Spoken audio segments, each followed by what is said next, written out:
Welcome back to the Locked In with Ian Bick podcast. On today's episode, I'm interviewing Jimmy McGill inside the county jail that he was formerly incarcerated in. I met Jimmy a few months ago back in April, and his story is incredible. Battling addiction, in and out of prison and county jails nearly 18 times, ends up getting out and putting that all behind him and decides to turn his life around, getting a government position in Arkansas and becoming the director for peer recovery services and instilling programs at the county jail that he used to be incarcerated in. Jimmy McGill's story is incredible. What he's been through is life-changing and motivational.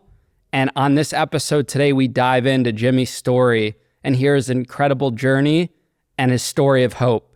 Thank you guys for tuning into the show. Thank you guys for the love and support week after week. It means the absolute world. And thank you so much to Lost Trail Communications for sponsoring this week's episode. Lost Trail Communications provide affordable marketing and public relations services to small businesses, startups, and creators. Book a free consultation at losttrailcommunications.com and make sure to mention Locked In to receive 25% off the service of your choice. Thanks again to Lost Trail Communications.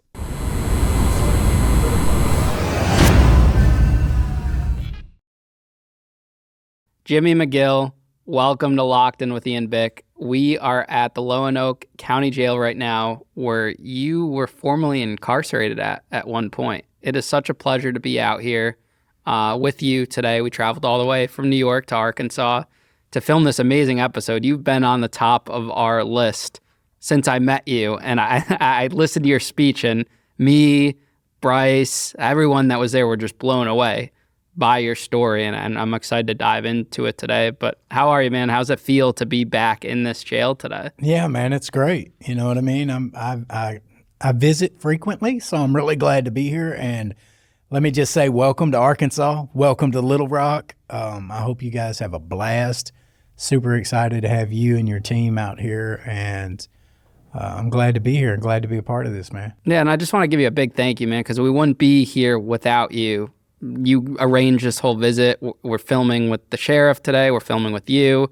We have other episodes lined up later at our hotel, and we're doing a commissary cook-off with some of the inmates here. That's going to be crazy. Yeah, I think now that's the first time, right? Real jail, real inmates currently doing real time, real commissary straight off the store. Yeah. Let's get it, man. And I will say, Jimmy, you guys talked a lot of crap. You guys called me out, on TikTok. You're going to get to business, bro. But I met them, and they're kind of quiet as crickets. They didn't want to talk any stuff. It's different ones. The ones that talked all the smack have been released and are living at my recovery house. That's the cover-up, huh? That's not a cover-up. That's facts. Rewind the video. Play it back. All right, Jimmy. Let's get into it, man. Where are you from? Where'd you grow up? What's your childhood like? Yeah, absolutely. I'm from North Little Rock, Arkansas. It's a city that's nationally known for gang violence. It's been on HBO a couple of times for just poverty, prison, gang affiliates. It's ugly. To say I came from a broken home is an understatement.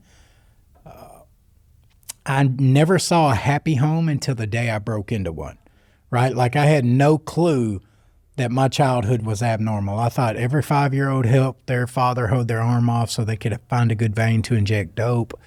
I thought every toddler went to see their family members in prison.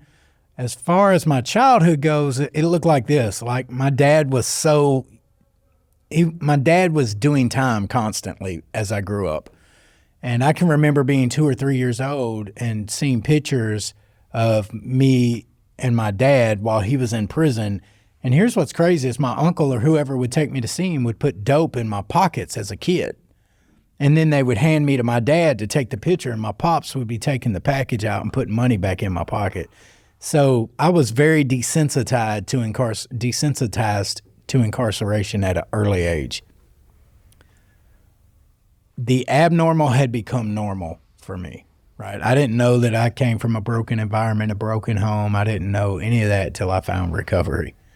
Right. And so that's how I grew up. I came accustomed to violence, aggression, prostitution, thievery. It was an atmosphere of chaos, drug addiction. Everybody in there was trying to hit a lick off the next person, trying to figure out who's got what and how can I get a piece of that, right? So that's how I grew up. And needless to say, I followed into my father's footsteps. I became a gang member of a city that is extremely overrun with gang violence. I was incarcerated at 14 years old, spent 2 years in juvenile, was released when I was 16, arrested for a drive-by when I was 17, turned 18 in state prison.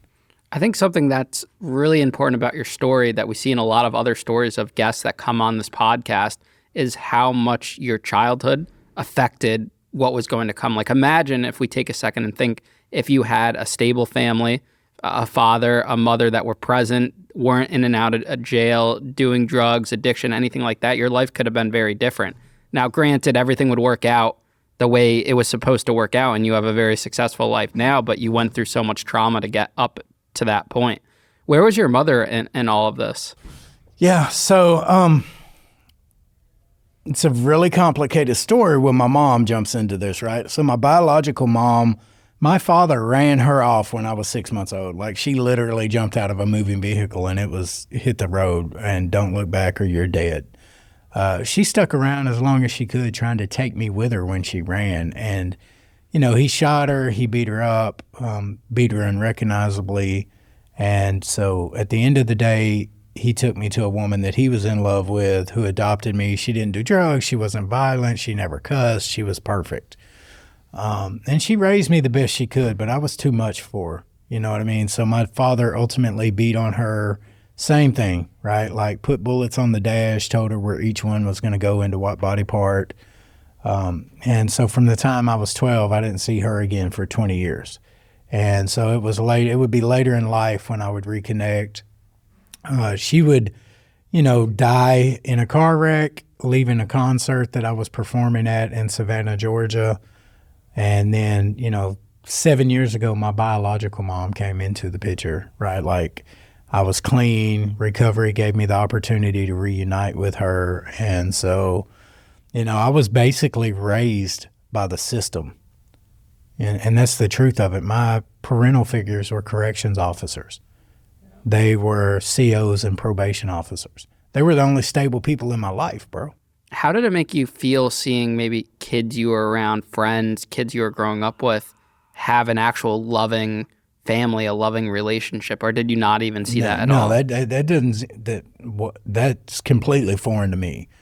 Every once in a while when I would be staying at my aunt's, I would go to church camp or something like that, and I would see kids that had four-wheelers, go-karts, and stuff like that, and I would be extremely envious, right? Like, at the end of the day, I also want to say this, Ian, I'm not a product of my circumstances.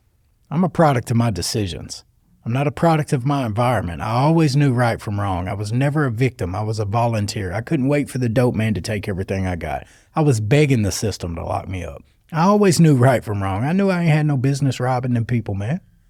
And I did it anyway. But how did you know that at that age? What was right and what was wrong when you're raised that way? When your father is doing crime and you're in that environment, how are you not a product of your environment in that situation? So I think my environment greatly influenced my ability to make decisions, which is why I made poor decisions. But nonetheless, I always knew that this was against the law and law enforcement would lock you up for that. That's how I know it was right and wrong, because you go to jail when you get caught, right? And so my environment, my upbringing, my surrounding, my atmosphere, it greatly contributed to my inability to make healthy decisions. Yeah. Now, a young Jimmy McGill, and which is great that your name is Jimmy McGill. I'm sure you get so many Breaking Bad references. Oh my gosh, I can't get verified on any of my platforms because the TV character gets searched more than I do. It's an iconic name, and it fits your personality, just everything you went through when you think about it. Yeah, they stole my swag, bro. I ought to sue them. So, young Jimmy McGill, Yeah. What are your aspirations? Like, what do you want to, before everything goes really south, do you have like a goal? Did you want to be like a firefighter, a police officer? What was like that dream? No. Nothing. I didn't have any of that. And do you think that's because of where you came from? I don't know, Ian. I was living in the minute, you know. I was trapped in that moment, and whatever I needed for that day is what I tried to get. My childhood went south early, man. Yeah. So Looking back on it now, do you think you ever got to experience real like childhood love? no, not like my son has, for sure. But did going through that make you a better father now? Absolutely. Because you experienced how not to treat a child. Yeah, and so I don't want you to think I'm dishonoring my dad. I'm not. He was my best friend, right? Like the last time I went to prison for a long bid, I was there for 4 years, I think. He never missed a visitation. He was older in his life. He loved me the best he could love me, but his primary love was for his addiction, right? Like I needed my father and he needed a syringe. And he couldn't help that. He died at 66 with his drug of choice still on his body. Recovery wasn't known like it is today. People weren't recovering out loud. They were like, shh, don't talk about your addiction. They were trying to kill us. They didn't want us to know there was a solution, man. And so my father didn't know that he could get help and stop using like I did. He did the best he could. Like I always knew he was my Superman. I knew you weren't going to mess with me because he'd kill you. He would literally, he lived like the old-timey gangster movies, right? Like he got locked up at an early age. I saw him get arrested for a murder charge. I saw him beat that. I saw him get arrested for a rape charge. I saw him beat those. I saw him get arrested for, I mean, he would take it all the way to trial. And they were just old school outlaws. They weren't bikers. They weren't rednecks. They spent their time in beer joints. And if you messed with one of them, you messed with all of them. And they would literally, they were not scared of consequences, right? Only thing he wanted was to use. And when he wasn't using, I came next. Did you get to visit your father while he was in jail? I know you spoke briefly about prison visits. What was that experience like? Yeah, so, I would go see my dad when he was in and out of jail, but in prisons. And, that was just part of my childhood. It was just something that we did every few Sundays. We would go visit him. And there were times that we were incarcerated together, You and your father, which is a similar story to Andrew Hager in that sense, whose episode came out already. Yeah. Now, when you were visiting your father, did you ever think that you would be in the same position he was not so long in the future? Mm-mm. How does that make you feel now, looking back on it, when you reflect on it? Because I know how I feel about certain actions and decisions that would lead me into certain situations that I never would have guessed. I mean, even this, I think a year ago I would be sitting in Arkansas right now filming a podcast with you. We didn't even know each other as of 6 or 7 months ago. For sure. So what are your reflections on that now? Man, I don't really have any regrets. The only thing I regret, the only reflection I have is the innocent people who got hurt on my journey to where I'm at today. The people who didn't deserve the things I did to them, the things I stole, I wish they never would have had to hurt. But everything I went through became on-the-job training for the life I'm living today.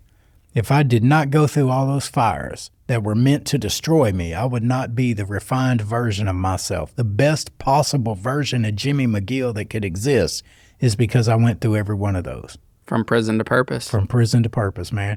I went from handcuffs to cufflinks. And I won't ever forget it. The last time I'm walking out of the joint, man, I got everything I own in a brown paper sack. I got a CO on each side of me. This is my 6th time in the Department of Corrections. At this time, I've got 18 felony convictions. I'm a career criminal, and I got a pending drug charge. The fact that I made parole was astonishing. That's where I know that it was something way bigger than me in the mix. And they're cracking jokes for good reasons, man. I'm always coming back. I've been doing time since I was 18 in the state system, in the adult system. And they're like, we're going to leave the lights on for you, Motel 6. We're going to leave some noodles. I'll tell your homeboy to have your bed made when you get back. All the stigmatic stuff they say. What they didn't say, Ian, was that I would be flying all over the country sharing a story. They didn't see me standing on the stage with the President of the United States. They didn't see me getting invitations to the White House to advise on drug policy and prison reform. They didn't see me writing a book, opening a nonprofit. They didn't see me becoming a hell of a dad, to a wonderful 12-year-old, being a good husband. They didn't see any of that. They didn't see me finding a 32-bed recovery center that would take men coming straight out of jail and prison and help them become the husbands and fathers they were meant to be. And you know what that is, too, what you were talking about, how people weren't open about talking about addiction, and they're still not fully, you know, it's still a touchy area, but we're getting better in society. It's the concept of talking about prison. Yeah. Me and you talk about this all the time. Society is not willing at this time. It's starting to open up, but to let people talk about their experience and give them a platform, which is why people like you and me have to go out and create our own platforms. Yeah.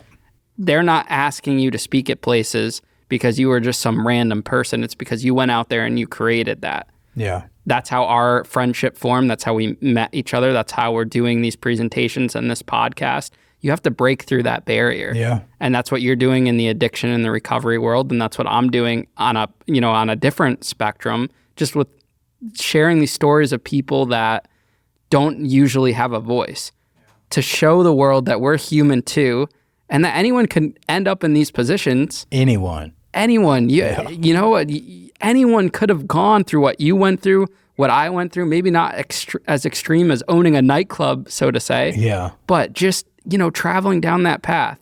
Now, you just said how it ends. I want to know how you got there, like what the early stages are, the beginning arrests. Walk us through that.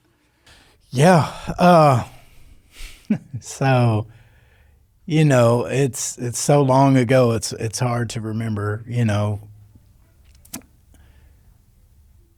I get out of juvenile, which is training school in Arkansas, and you can take all the trips to prison, you can put them in a pot, you can stir them up, and none of it is as worse as it was in the Arkansas juvenile prison system. I spent 2 years there because I was such a well-behaved kid. I was only supposed to spend 5 months, and I made them like me so much they kept me for 2 years, And so when I got out, I was affiliated to a gang. And so I always wanted attention, right? Like everybody, marijuana and alcohol weren't my gateway drug. Attention was. I needed to be validated by everybody around me. So I didn't just become a gang member. I became a gang member of a predominant black gang in North Little Rock, which was all over HBO at the time. And so I come home from training school and I bring that mentality with me. And, I break in a house, I'm stealing some guns, shooting the guns out of cars, we're sawing them off. And it wasn't long until I, got a criminal indulging in street gang activity, initiating into a criminal gang, and criminal misuse of a prohibited weapon and discharge of a firearm, I think was the other charge. Which that one got dropped because they couldn't prove that. And I think I ended up getting convicted of the indulging in criminal gang and criminal misuse of a prohibited weapon, which was a sawed-off shotgun. What did it mean to be a member of the gang? Like, what was a everyday base, like your role as a gang member? Man, when I look back, we were just idiot kids. You know what I mean? Like, we were a bunch of nobodies that didn't have a solid family. And when we came together, we felt like something. We felt needed. We felt like we belonged. All of a sudden, we had the family dynamic that was missing at home. And most of them are dead today or doing life sentences or, doing 40 or 50 years on the yard. I've got a couple of them, Mike Reeves, who still calls me, and my cousin Scrap. He's, still out there thugging and doing what he does. And, You said it was predominantly black. So how hard was it for you as a white man to fit into this gang? Well, it wasn't really, because I was from North Little Rock. I grew up on Pike Avenue, you know what I mean? And so for 17 blocks, me and my pop were the only white people out there, you know what I mean? And it didn't matter how close, when my best friend growing up was Tony Tillman and Nick Papadop, and so both of them still referred to me as the white boy in conversations when I wasn't there. I would forever be the white boy, and that's just the culture I grew up in. I grew up broke. I grew up on the other side of the tracks. I didn't, I lived wherever my dad could afford to put us. And was the motivation to rob houses to get higher, or was it to have money to spend it, go out to restaurants, clubbing? Well, it started where I was looking for guns, and no, I was never a club scene type of guy. I didn't really do that.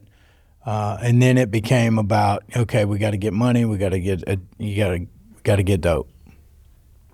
And at this point, you're actively using. Oh, yeah.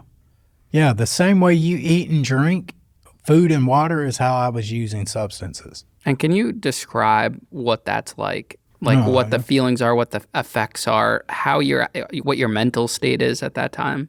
So my addiction started as it was casual. It was fun. I found something that I thought was missing my entire life.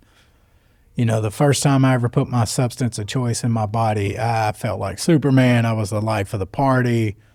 My sex life was better. My energy was better. Everything was better. It just made me better, you know? And so for somebody who experienced sexual abuse growing up, experienced abandonment, neglect, abuse, physical, parental, emotional, all these things, right, that contributed to an adverse childhood. All of a sudden, I feel okay. See, that drug gave me a chance to escape my reality. I can sum my drug use up in 2 words: escape artist. It let me break free. And the more I did it, the more progressive it got. So it went from, okay, this is fabulous, to, okay, now I'm more dependent on it and now I need it. And then it got to a point to where I couldn't stop. It became the driving force of my life. And I'm going to go to any length to get it. And it doesn't matter what lie I got to tell, what lick I got to hit, what scheme I got to scam, who I got to rip off. Nothing mattered. You don't matter. My kids don't matter. Nothing mattered but me. And it got to the point where I hated myself, Ian. I would be staring at a loaded syringe full of drug, full of my substance of choice. Tears running down my face because I knew I was going to do the dope and I didn't want to do the dope, and I did it anyway. You know, and that's why I get mad, because people say, well, addiction's a choice. No, getting high was the choice. I had no idea that I would be shooting dope for 23 years, catch hepatitis C, and not be able to quit using. So that one decision to get high changed everything. Changed it all. I never stopped. That's the difference between me and other people. The other teenagers I was with, they got high, bro. They went home and went to school the next day. I was crawling around the carpet looking for farming crumbs. Isn't it crazy that one choice like that can change everything? Yeah. One choice, and that's a reoccurring message in this show. That it's always that one decision, and it seems so, minimal. Like saying you're gonna try this drug, when you're speaking about it, it doesn't sound so bad. But when you're showing the effects and what went down, years and years of destroying yourself, yeah, man, and the people around you, because it's not just you, it's everyone. Yeah, it affected everybody. So when's the first time you got sentenced to like an actual long period of time? Is this in your early teens? Yeah, no, I was 17 in the juvenile pod of the adult county jail, fighting the charge. And I think I turned 18 and they moved me over. And this is early 1995. They sentenced me and I'm in Varner prison just a month or 2 later. And how long was that for? I wasn't there very long. I was there for about 5 months, I think. This is a 5-month bit. Yeah. So I got 2 years for the criminal misuse of a prohibited weapon. I got 2 years for the indulging in gang activity. They ran them concurrent. And I ended up doing 5 or 6 months on the 2 years. And I got released. And so what that did was told me there was nothing in prison for me to be afraid of, and I could do time easy. So when I got there, they were telling all kinds of crazy stories, Ian. Like, you're going to, stay away from this guy. Look out for this. They're booty bandits in the shower. Don't accept no gifts. They're going to put, all this crazy stuff. My entire family had already desensitized me to prison. They were there. My daddy was a real killer, bro. Like, I felt like there were jokes made that I was born in prison. I was the epitome of doing good time. I know how to serve time. I'm good at it. And so that first time, though, it doesn't matter. You're terrified. And anybody says they ain't, they're lying. They coming on this show fibbing their butt off, man. Quit it. Tell the truth. Shame the devil. Like, it was some scary stuff, man. And there was this one cat. Everybody said stay away from it. He's out now, but back then I think he was serving a life sentence, and he did like 40 years straight. And they called him Uncle Willie. And his last name, I named him something different in my book, but Willie Graves was notoriously known to do whatever he wanted to anybody he wanted to. And that was the one person that everybody said, you stay away from him. You know, and I was kind of handsome when I was younger. You know what I mean? So I was like, oh, he's going to try to get me. Yeah, I was wondering what happened to you. I mean, as soon as the prison bus pulls into the Sally Port, there's a couple of COs out there doing the intake, getting us off the bus, and there's an inmate at the gate, old school black cat, and on his tag it says Graves, and I'm like, nah, surely not. This dude's out here with law enforcement. And all of a sudden he says, McGill. And I looked up and I mean scared, and it was Willie Graves. And he says, Thomas, your daddy? And I said, yeah. He said, man, I'm going to send you something tonight. He told me you was coming. I said, oh, no, you ain't going to send me nothing. Scared the woo out of me, man. Here I am trying my best to be as tough as my family is that's in here. And the one guy that they done told me is going to try to hump my leg is at the gate, you know? And I'm like, okay, so this is different. But it ends up, he really did know my dad. They really were close. And you know, my dad was one of the few people in the penitentiary system that he rocked with. He knew my dad would as soon kill you as argue with you. And, you know, I missed my pops in that city. He had just went home 2 weeks before I got there. Yeah. So, but that was my first experience as arriving there. And I won't ever forget it. The West Memphis 3 was there too. And so one of them, the day I got there, we were walking in. I heard that big clank behind the door. They took us in the laundry. They gave us all our sheets and stuff. And all of a sudden, everybody started running out to the hallway. Well, one of the two of the West Memphis 3 was there. And the other one, Damien Eccles, was on death row at Tucker. And one of them, and I'm not going to say which one it was, but had been body slammed and got his neck put in and that was my first day there. And they were always talking about how it was really racial in prison. Well, it's not. It wasn't then. In 1995, cities were fighting against cities. So Pine Bluff would be fighting against Little Rock, North Little Rock against Fort Smith against Hot Springs. And it was really no racial tension. It was all gang violence. So it came down to neighborhoods. And and it was wide open. I mean, we had it all in there. You know what's wild, Jimmy? And I'm thinking about this now as you're telling it. The average kid, girl or boy, is watching their parent at that age, or maybe even younger. They're watching their parent, and they're maybe idolizing them if they're like a prestigious in their town, and maybe they're the county sheriff, or they're a firefighter, or they're a police officer or a teacher, and they're looking up to them. And they have big shoes to fill in that sense if they're a staple in the community. Here you are, you're in jail, and your father has a reputation in that jail, and this is one of your first times really stepping into a jail like this, and prison, and you're having big shoes to fill, and you're looking up to him in that sense, hoping not to let him down, but it's an entirely different atmosphere. Yeah, I asked my pops one time what the most amount of money he had in prison was, and he said all of it. A true story. That's cool. What, a bunch of back rolls and Rob-a-doodles? No, cash. Cash, okay. Cash is king in prison down here. Really? Yeah. And so they're using actual cash? Yeah. Well, I mean, they're sneaking it in. It's money rules everything. But how could they use that? Like, how do they convert that cash onto their commissary books? Well, I mean, that cash buys guards, cash buys cell phones, cash buys fentanyl, cash buys substances, cash buys sex, cash buys everything. Gotcha. Now, there's something I didn't forget. I just didn't want to interrupt you. You said the words booty bandit. Oh, yeah. Now, the average person, because I remember when I was a kid growing up, you'd hear that term, booty bandit. Don't let the booty bandit get you, this and that. What does that mean? And did you ever see that? Is that a real thing? Yeah, I never saw any forcible sexual activity in prison in Arkansas.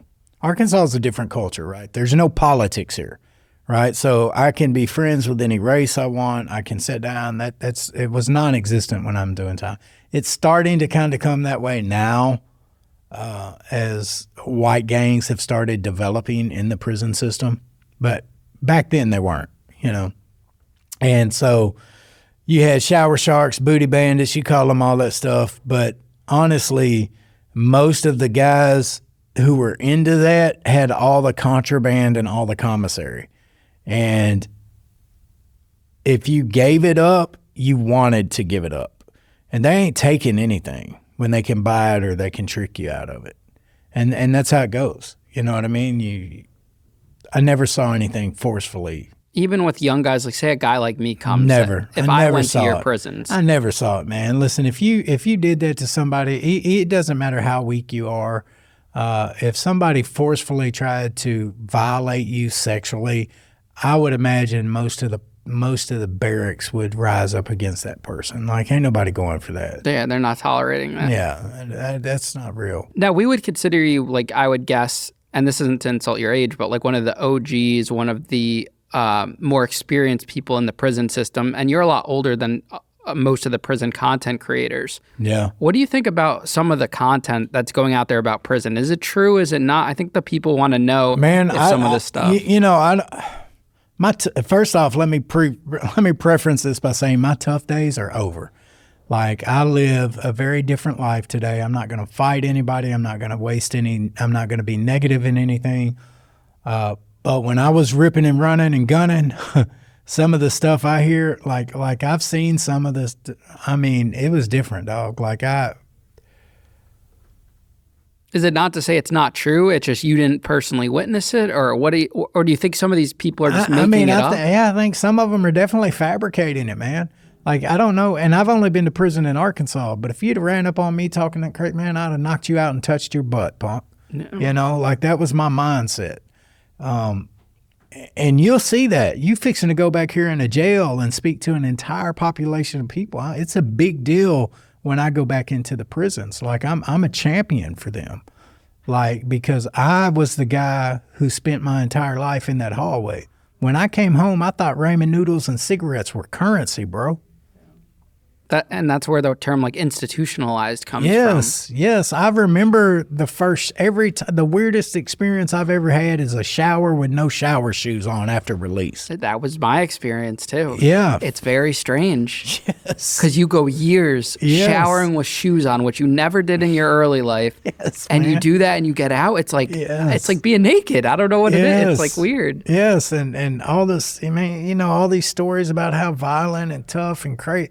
Man, come on, man. But what do you think causes that? Like, do you think it's TV, it's the movies? Because there is a connotation with prison, and you hear prison, you hear rape, don't drop the soap, the drugs, I never saw crime. any of that. No, I saw they call it mapping them down. Now, there was some times in 1995, 96, and 97, in the early 90s and 80s, that they would, you know, masturbate looking at you. You know what I mean? In the shower. What do you mean masturbate looking at you? Yeah, they you know, because it's a group shower. Everybody's in the shower together. And so the booty bandits or the shower sharks would get up on the other wall and they would be fondling themselves looking at butt cheeks. You know what I mean? And that's just real. And they called it mapping you down or getting the dime, beating the dime on you. That's what it's called. What are you thinking at that age? Because you're a young kid. I ain't going. So number one, I knew off the bat I had been pre-educated in the prison system when I got there. That is the extent of sexual abuse that I ever saw. And they'd get on the windows and they'd beat the dime on guards. You know, they'd see a woman guard and they'd be on the window and they'd be doing their thing. And they'd call them mad jackers, pervies. You know. Do you think your experience would have been different if your father was never in prison, you weren't pre-educated about the system? Yeah, probably. If I was just a normal 17-year-old that was headed into prison, absolutely. Someone like myself, maybe, that was in that position. Probably.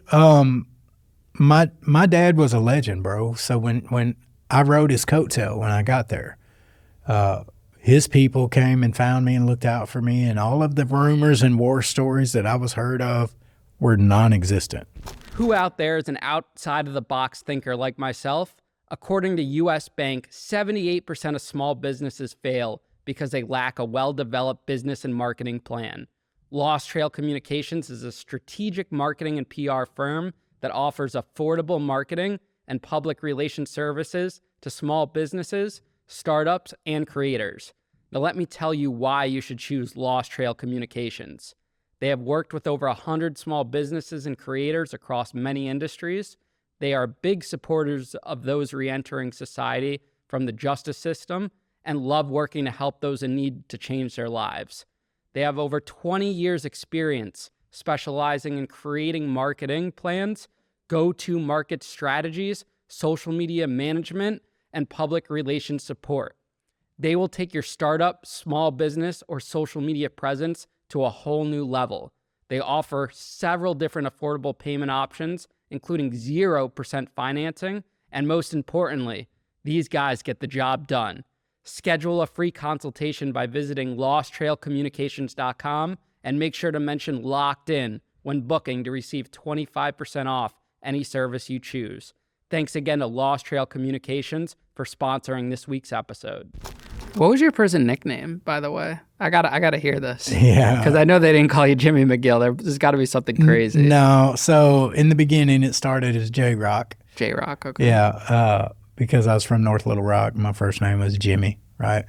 And then later on, it became J-Bo and then Cracker Swagger. And I mean, it's changed over stuff, you know. I like Cracker Swagger. Yeah, so that was my music days, right? Like I actually made music and I did shows with Jelly Roll, did shows with Haystack, with Bubba Sparks, Little White, performed with all those guys in my younger years.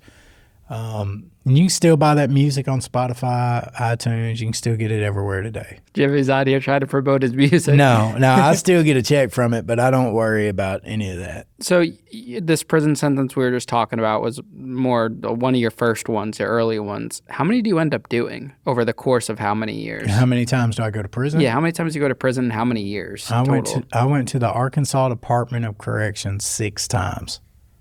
I had, when I got at the finish line, I had 19 felony convictions, dozens and dozens of arrests. That's not counting charges I took to trial, I beat or got dismissed.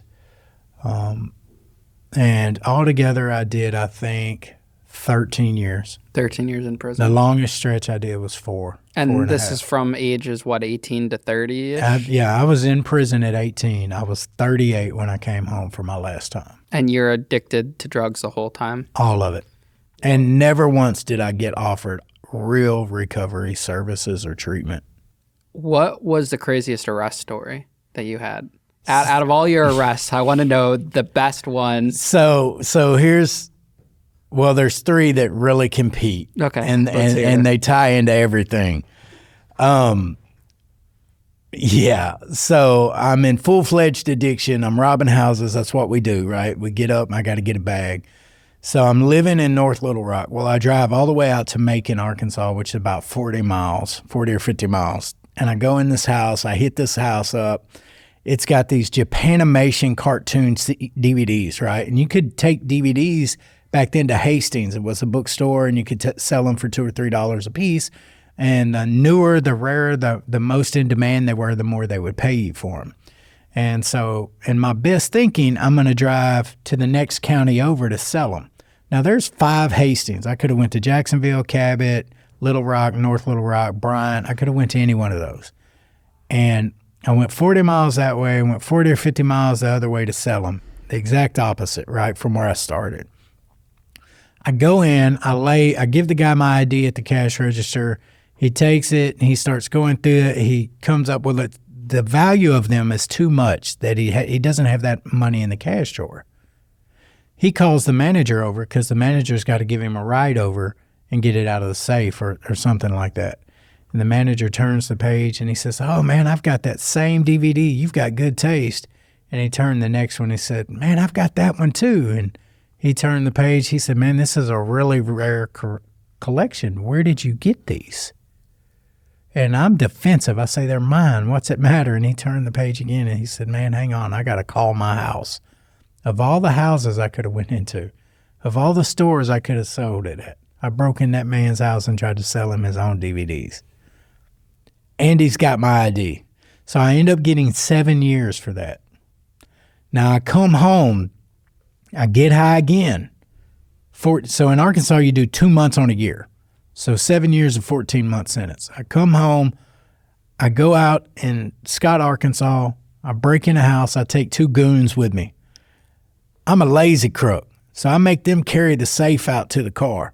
Well, while they're doing that, I go out in these people's garage and I smoke a cigarette. And I throw my cigarette down. And I get 7 years for that too, because the DNA on my cigarette butt linked me to the crime. It's nuts. And then after I come home, I'm back in North Little Rock. I'm on Pike Avenue. I'm living on 24th Street. Me and my dad are the only white guys for blocks and blocks. And I step out on my porch and I sell a $0.25 gram to a confidential informant. I was the easiest case in the world to identify.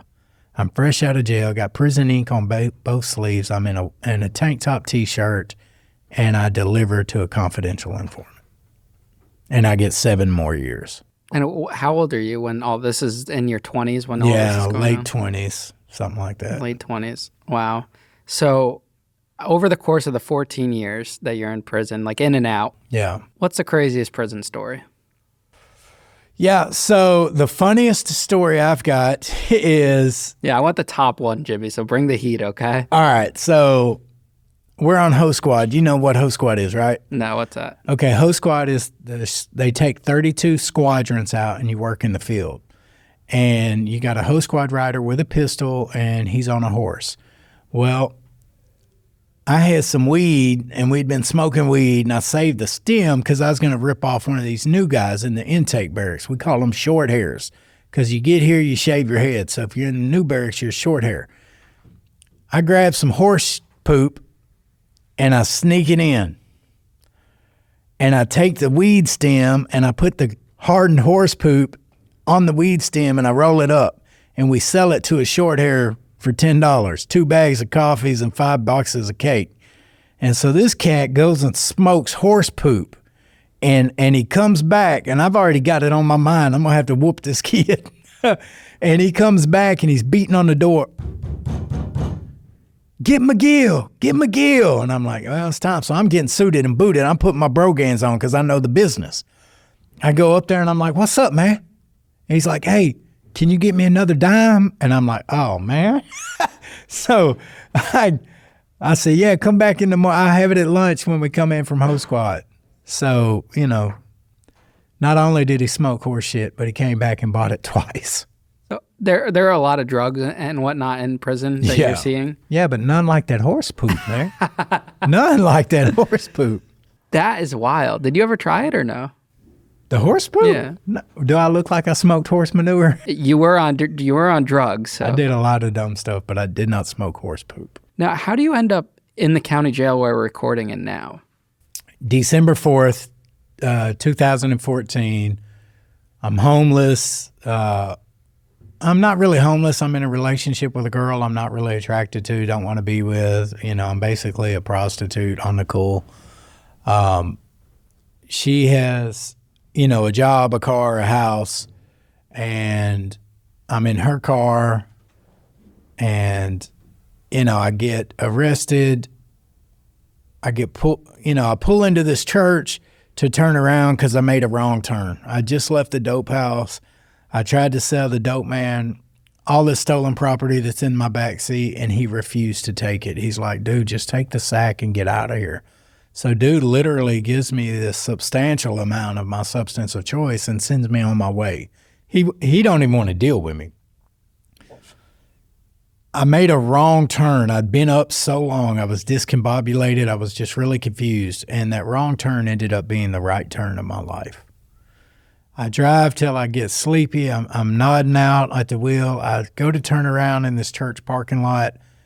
And I put the car in park for a second, and I'm like, I'm just going to close my eyes for a minute. And it's daylight. I wake up, it's dark.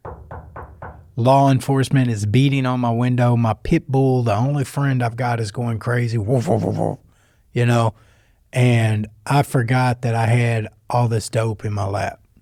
And he said, sir, are you okay? Well, in my mind, I need to meet this head on and act like I don't have nothing to be afraid of. I'm like, yeah, I'm fine. I'm sorry. I was a little tired, pulled over, take a nap, but I'm on parole and I don't have a license, and I guess I just need to get that out. And he said, whoa. He said, man, step out of the car for a minute. And when I did, the dope that was in my lap just And it was like that old 1980s song, It All Comes Running Back to Me Now. I could hear it in slow motion. I could see the cigarette pack with the dope in it. And it ultimately, I had 17 grams of, my substance in one choice or in one bag. And then I had an additional 3.5 grams in another bag. And so at that moment, I gave up all hope of ever living life again. I knew in that moment the hopelessness and the desperation that I felt was different, that life was over. I would either die in prison, or if I did get to come home, I would be too old to enjoy life as I know it. All because of that one incident. Well, that was my 18th arrest. That was your wake-up call. Yeah. I'd already been to prison 5 times. I was on parole. I knew that my life was over. And although it didn't end that way, the life I was living did come to an end. Jimmy, how does it make you feel to know that a lot of people can't make it to that point, to have that realization? Think about how many deaths there are from people that have went on your path. They don't make it to that 18th arrest. They're doing life by that point, or they're getting killed, or they're overdosing, or whatever the situation may be. Yeah, it sucks, man. That's a lot to have on your shoulders, a lot of weight in that regard. Yeah, it sucks. It sucks. So you get brought to this jail. I get brought right here to Lonoke County Jail. I'm here for 4 or 5 days before I even come to. Like, I've already signed my parole waiver. I waived to my hearing, had no recollection of that. When I come to, everybody's in pink jumpsuits. I've never seen that before in my life. You know how hard it is to play tough in pink? It's nuts. And I'm like, man, I think we're in the wrong pod. And my cellmate, he just leans up. He ain't got no teeth. And he's like, no, everybody's in pink in here. And I'm like, oh, my God, where am I at? And then I found out that I was in Lonoke County. Well, Lonoke County is notorious for handing out hard sentences. So at this point, I just give up hope. I'm done. I don't ever want to see dope again. I don't ever, it's over. And even though I thought I was going to do 40 or 50 years, there was some freedom in that. There was some real freedom in giving up and letting go. I knew I never had to get high again. And I was done. I seriously mean that. I worked my way up into a trustee position. What's a trustee position? So a trustee in Lonoke County is, if you've been sentenced, they will put you in a position to work around the jail till you go to prison. So I started in the hallways, doing stuff like that. And then I worked my way up to a shop trustee, which is outside the jail. And the shop trustees have all the freedom in the world. You can smoke cigarettes, you can go out there and drink coffee, all the good things. And they move you from the back of the jail and give you a little private cell. And we've got some footage of that, I think. And so I'm in that jail living like a real boss. Like, I got 4 mats, I got a coffee pot, I got a TV, DVD players, man. It's like I'm not even doing time. And some dope comes in, and my cellie gets a hold of the dope. And he's like, J-Bo, we're going to do this dope. And I said, no, we're not. And I said no to him 15 or 16 times that day until I couldn't say no anymore, and I used. And the same day I used, we got caught. And that earlier that day, there was a confiscated car in the shop. And so I'm tweaking and geeking. I'm out there prowling around, and there's a box. And I'm like, ooh, in my infinite wisdom of being high, I'm like, ooh, I want that box. Of all things, I'll steal this box. Well, the box has got a brand new Bible in it. And so a couple of hours later, the sheriff drug tests me. I get thrown into isolation. It was obvious I was high. 2 days later, I'm sitting in diagnostics. When you're in diagnostics, you got 13 to 17 days of intake. You're in a cell, can't have anything in there but that Bible. And so I started reading it out of boredom. And the next thing you know, my life starts changing. And so every morning for the next however long I'm in prison, 9 months, I get up, I drink my coffee, I do a quick prayer and meditation, and, I read a chapter in this Bible. I end up doing that for 7 or 8 years. I still do it. I did it this morning. And I greatly consider that part of my recovery journey. So I come home, I make parole, and there was something about the day I got caught getting high in the jail that I wanted to prove that sheriff wrong. Because he came into my cell, he had tears in his eyes, told me I let him down. We told him he didn't care about us. You know, we're playing the victim. Like we didn't know that we were breaking the rules, you know what I mean? And tears rolled down his face. And there was something about that moment that I wanted to prove to him that I was not just a drug addict, that I was not just a piece of crap convict. And so when I came home, I went into a recovery residence and I was fighting my charge. And I connected with the sheriff and I was sending him emails, updates about how good I was doing. Then I got asked to come speak at the drug court because I was all over social media. This was 8 years ago. We weren't recovering out loud like that. There were 3 of us, me, Andrew Hager, and James Sweezy. We were the only ones on social media screaming recovery. And people were telling us to shut up left and right.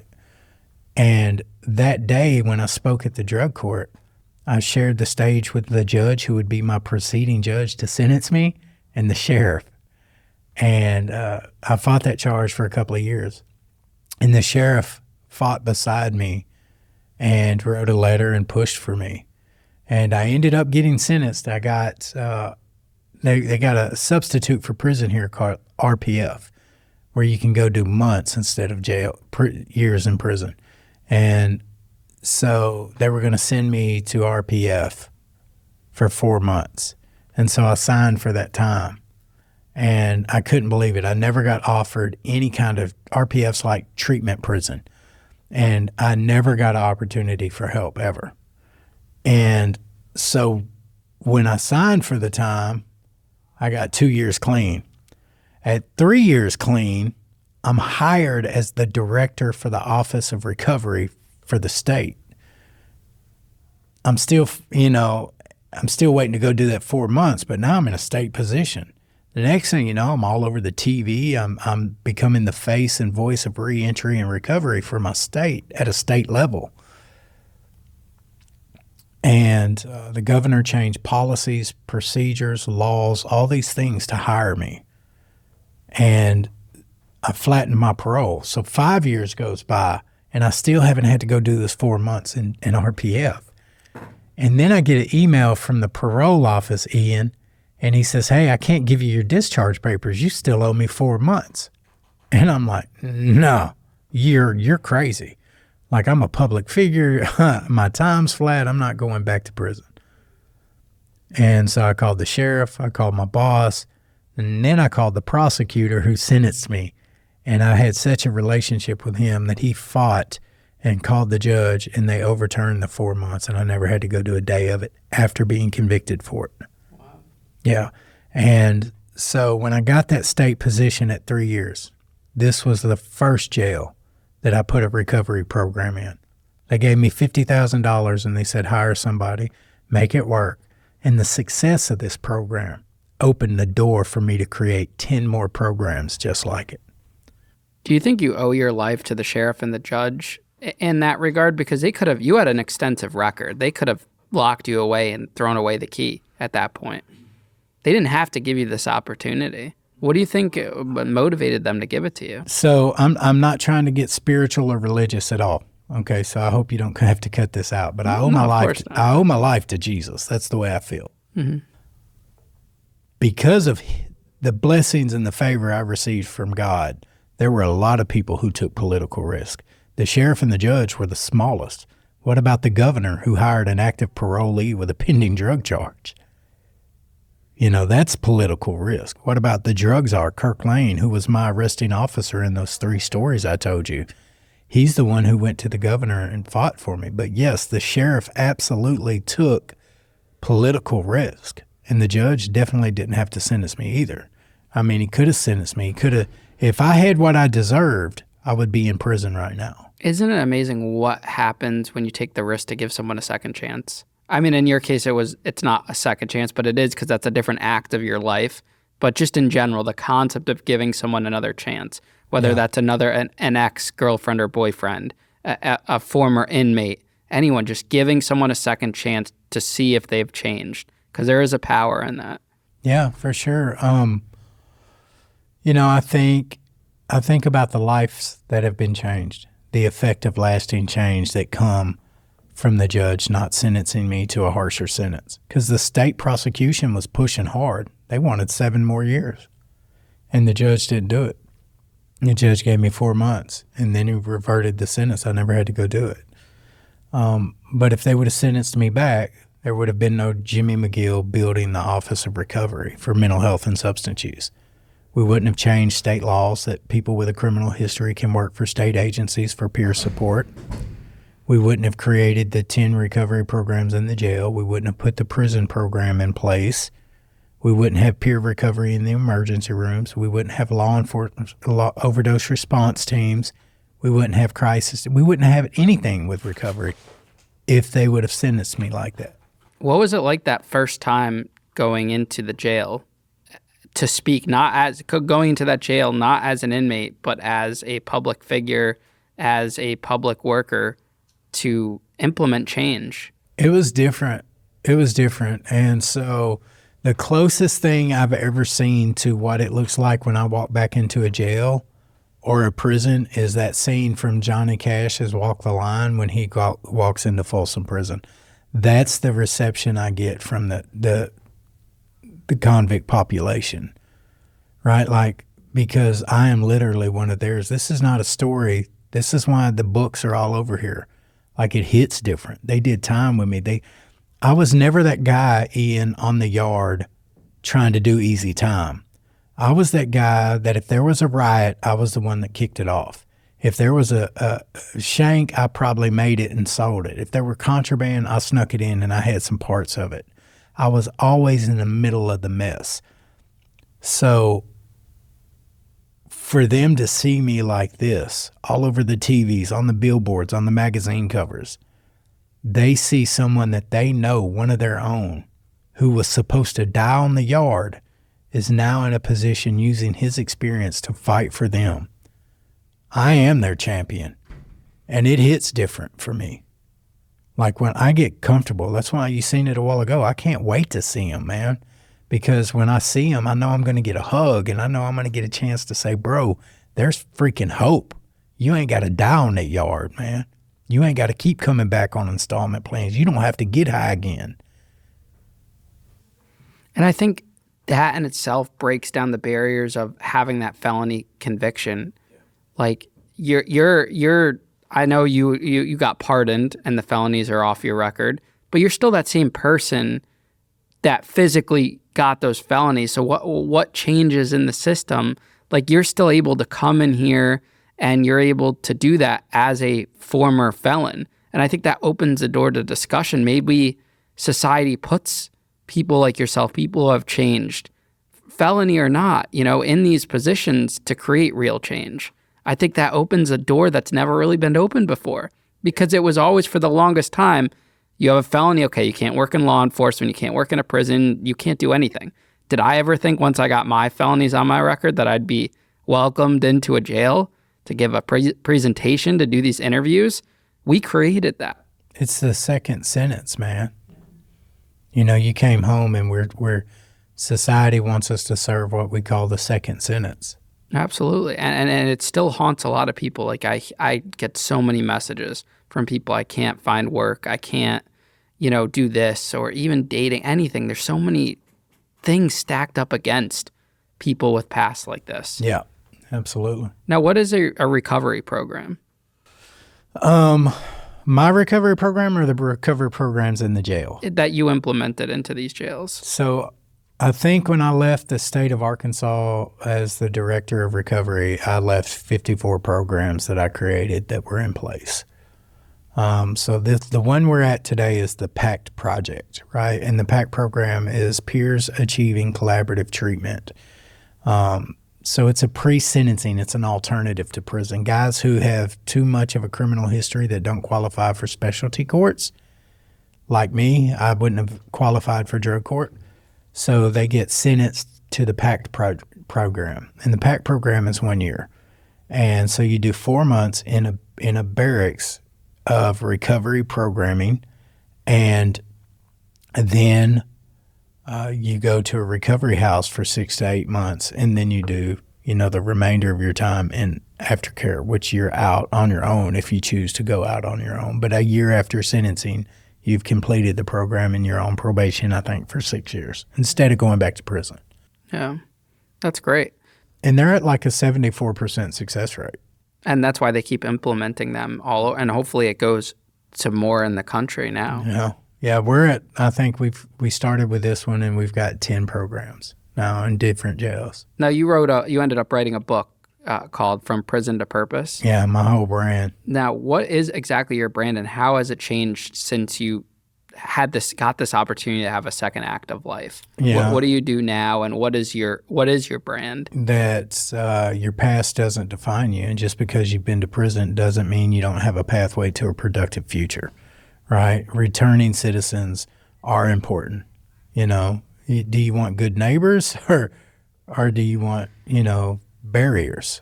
So it's like that's what the choice is. And so I fight for prison reform. I fight for better support services for returning citizens. Everything I do is for our population of people.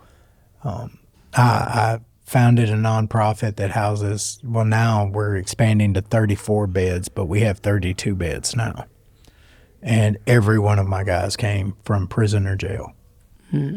And you're also the chairman of the board that we both sit on. Yeah, absolutely. That would be probably the second highest thing that I love to talk about, which is NARP, the National Association for Reentry Professionals. NARP is the guiding light for all returning citizens, for everything about educating the public about reentry services and how we can better help returning citizens reintegrate into society. We're both on that board. I sit as the chairman. It's an amazing thing. We have a yearly conference where we go to a different state every year, and we just try to build better services in whichever state we're working in. And we advise on programs. We do trainings. We do public presentations. We just help people learn that returning citizens are important too, like inmates matter. I feel like for the first time in your life, you actually see a future and you're making a plan rather than just looking to get through today and maybe even focus tomorrow when you are an addict. What's your 5-year plan? What does that look like down the road for you? It's recently changed. I think I want to grow next step from 34 beds to 50. I want a 50-bed facility where I can ultimately spend my time helping men like myself transition into society and learn how to overcome the things like a shower with no shower shoes on, balancing a checkbook instead of your commissary books, right? Like, I want to use that experience, but I recently met with the state rep, Ashley Hudson, who is kind of trying to mentor me. I'm fully pardoned with firearm rights, and so I think I want a seat at the table. I think my 5-year plan has been what you just said. People like us need a voice, and are you going to hold my past against me and deem me ineligible to run for state representative? Can I not be a part of legislation? Like, I want a bigger seat at the table because people like Ian Bick and Jimmy McGill matter. And when opportunities were opened up for you, you changed, Ian. You haven't went back to prison. When services were open to me, when doors were open to me because of Sheriff Staley and Kirk Lane, I never went back to prison. I want to be the voice at the table at Congress and legislation fighting so we don't go back to prison. Definitely. And I think they're not going to have a choice, Jimmy.